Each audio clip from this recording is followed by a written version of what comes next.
Is technology helping or hurting our kids in this digital age? The real truth behind raising kids, being a parent in this digital age. I'm going to share 3 things that my wife and I said that we're going to make sure we do to make sure technology helps or equips our kids to be their best, knowing that they're living in this world that is pretty much all digital, in which we call the digital age. The first thing is that we balance their screen time. We have a thought, we have a saying that technology is a tool. It is not a babysitter. Again, technology is a tool.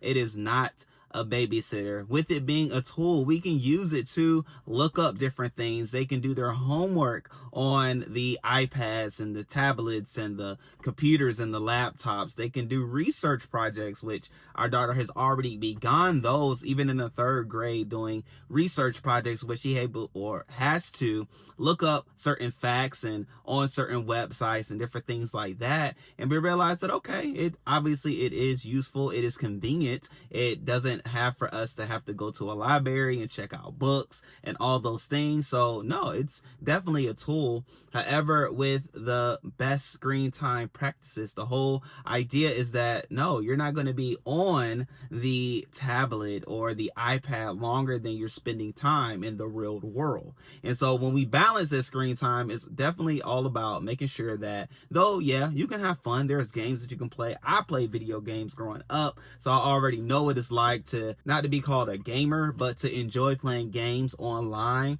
However, as much as you play those games, we want to do twice as much more people interaction. You know what I'm saying? Because I want to make sure you know how to have a conversation, you know how to continue a conversation, you know how to look people in their eye when they're conversing with you, you know how to shake hands properly, and you know how to conduct yourself in a social setting, because not throughout life will you spend on a tablet or looking at your phone. Now, it may be like virtual reality goggles that we're going into and things like that. However, you're still going to have to interact with people some way, somehow along the way. And so making sure that at home, that we're the parents that make sure we're raising our kids to be able to do so. That's what we do. Now, the funny thing is that our kids are such that they highly enjoy human interaction far more than the digital screen time. And so that means that Chrystle and I have to spend more time with them than we do watching TV if they're awake, or watching movies with her and I. Like,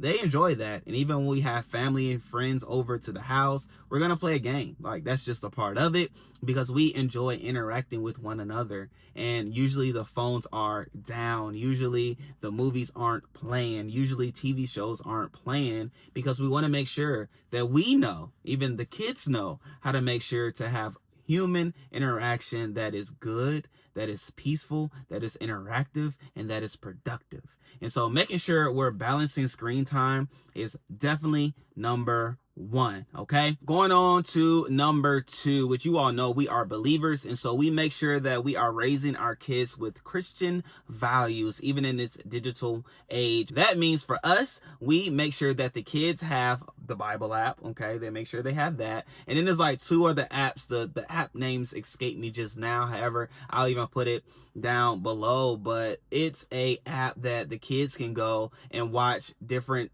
books of the Bible, like in story time and in movie time, or it's a show. So it's like Showtime, different episodes where they can watch the different books of the Bible. And it's cool because Rickey will share with us, which is our younger son who's 6, share with us during dinner time or any random time that we're in the car together, that, hey, I remember this story in the Bible when such and such said such and such. And it's like, yeah, it did happen. You know what I'm saying? You would think he may talk about Jonah and the whale, but no, he's talking about like real situations in the Bible where if you haven't read it, you may not understand or know what he's talking about. However, we found that app to be so good. Not only do they have that app, but then we also make sure that they have discernment, because as believers, as humans, we all have the gift of discernment. However, it's whether you pay attention to it or you don't. But we say, hey, kids, you know what you should be looking at. You should know what you shouldn't be looking at. And so sometimes with these games, there are different commercials that come with the games, and 9 times out of 10 my kids will turn the iPad, like, don't even look at it, or they'll let me see it, and they'll say, hey, Dad, could you let me know when this commercial goes off? And it's like, all right, cool. I appreciate that. I appreciate your discernment being activated, knowing that you shouldn't be watching this because it's not for you. It's not appropriate. You know what I'm saying? But it's interesting how even in the midst of these kids' games, there are like adult commercials with adult activities and interactions, even on these kids' games commercials. Granted, it's not kids' games. There's games that kids play. However, you see how the lines can be crossed. And so making sure our kids have discernment, make sure they know what's right and what's wrong has been the thought process that we've had that allow for us to say, all right, you know, you can use your iPads, but then also we have the wherewithal to say you're not taking the iPad in your room. If you're going to play with the iPad, you're going to have to do it out in the living room, out in the open. And at the same time, I don't want you trying to hide this iPad or hide what you're doing while on the iPad. So even as parents, we have discernment and they know ground rules, so they know what lines not to cross, you know what I'm saying? And making sure them Christian values are strong, because at the end of the day, you can find yourself on the internet and come across a little bit of anything. Like, it was wild. Rickey did a search on YouTube, and I think it was like one word, but such filth came up. And I was like, whoa, whoa, whoa, whoa, whoa. Like, what happened? I forgot the one word that he searched. It was very innocent. However, just goes to show you how YouTube, no, not to them because we're on it right now. However, if you search the wrong thing as a child, a lot of things that you're not even aware of or even prepared for may come up that we haven't even had conversations about these things. And here it is online for you to be able to see without any filter or any understanding or anything that you can equip yourself with on how to prepare or how to receive or how to see or how to block what comes through those shows or those channels and whatnot. Even a personal testimony, like I came across adult entertainment at a young age and I was like hooked. I was hooked for a while, and even to the point where my parents found out, and you know, they did the punishment and all those things and took away my privileges being just, you know, surfing the web by myself. However, all that to say, like, things can start young and they can develop throughout the years into something that you may not even know is a result years to come. And so as parents, as stewards of our kids, we're always aware of the effects of a seed being sown, not knowing what the harvest will be, right? Because everything that we see, everything that we hear, are seeds being sown into our hearts, our minds, and our souls. And harvest comes, you know what I'm saying? And if you're looking at something that isn't the best, you can expect the harvest that isn't the best. And the list goes on. And so, you know, we're living life as parents, figuring it out along the way. However, making sure we're always reminded of the lessons that we've learned while we were younger and children with the technology that our kids now have. Yes, it's far more advanced. However, the core of it is still the same. So instilling Christian values and Christian discernment into our kids at a young age is necessary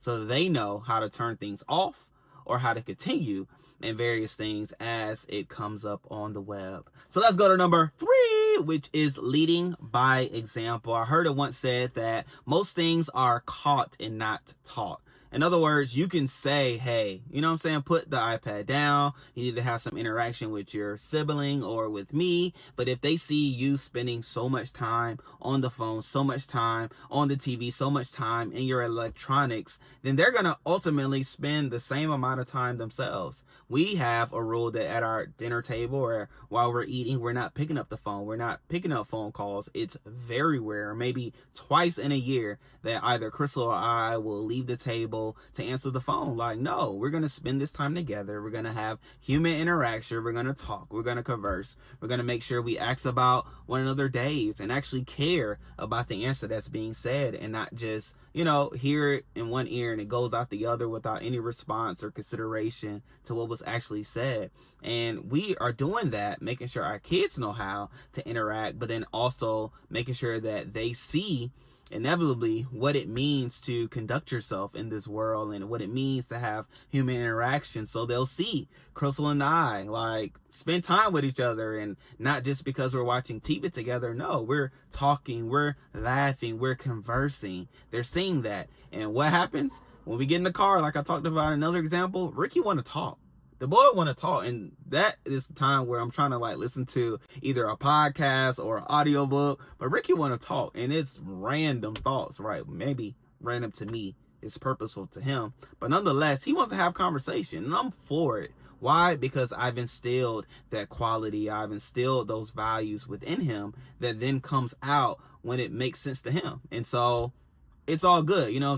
I won't say it's the good with the bad, but it's the reality with what you've sown, right? It's the harvest to the seed that you've sown, and it's leading by example. What do your kids see you do? What do you do as a parent when you're around them? What do you value when you're around them? Do you value movie time, right, where everybody's quiet and they're watching the same thing? Or do you value interacting, playing games, or, you know, doing things outside, going for a walk, going for a drive? What do you value? Because inevitably, whatever you value, your kids would ultimately experience and reciprocate, and ultimately value or be disgruntled with you when they're parents, when they're adults, and then they say, I'm gonna do it this way because my parents didn't do it that way. You know, and I would even say, if you're open, if you're vulnerable and open enough as parents and as a family to ask your kids, hey, what are things that I can do this year? What are ways that I can raise you better? What are things that we can do that you wish we interacted in doing, and things that you believe that'll make this family life better for you